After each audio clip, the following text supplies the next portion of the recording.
Hello everyone, कैसे हैं आप लोग। आज हम बात करने जा रहे हैं हमारी नेबरिंग कंट्री श्रीलंका की।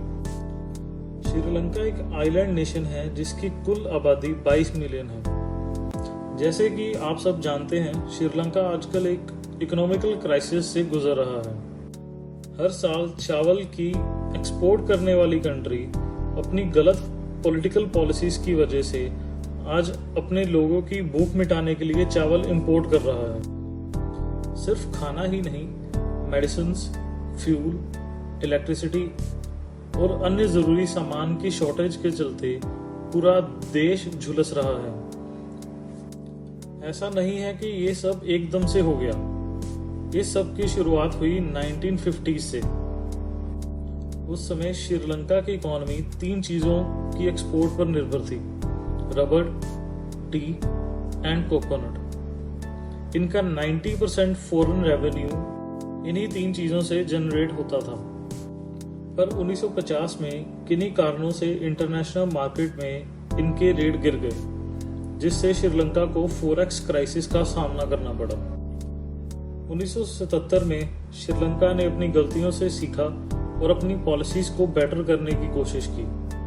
पर 1980 से लेकर 2009 तक की लंबी सिविल वॉर की वजह से वो अपने वादों को पूरा न कर पाए। सिविल वॉर के चलते फॉरेन इन्वेस्टर्स ने भी श्रीलंका से किनारा कर लिया। 2010 में श्रीलंका वापस ट्रैक पर आने लगी, पर एक करप्ट गवर्नमेंट के चलते ये ज्यादा लंबे समय तक नहीं चला। 2019 में राजापक्सा गवर्नमेंट ने इलेक्शन जीतने के लिए डीप टैक्स कट प्रॉमिसेस किए और वो अपनी सरकार बनाने में कामयाब भी हुए, जिसके बाद उनकी न्यू पॉलिसीज की वजह से देश का टैक्स रेवेन्यू 30% तक कम हो गया। 2020 में कोविड की वजह से इनकी टूरिज्म इंडस्ट्री भी घुटनों पर आ गई, जिससे देश की इकोनॉमी को बहुत बड़ा नुकसान हुआ। इस सब के चलते श्रीलंकन गवर्नमेंट ने हाई इंटरेस्ट रेट पर मनी बोरो करना शुरू कर दिया और वही हुआ जिसका डर था।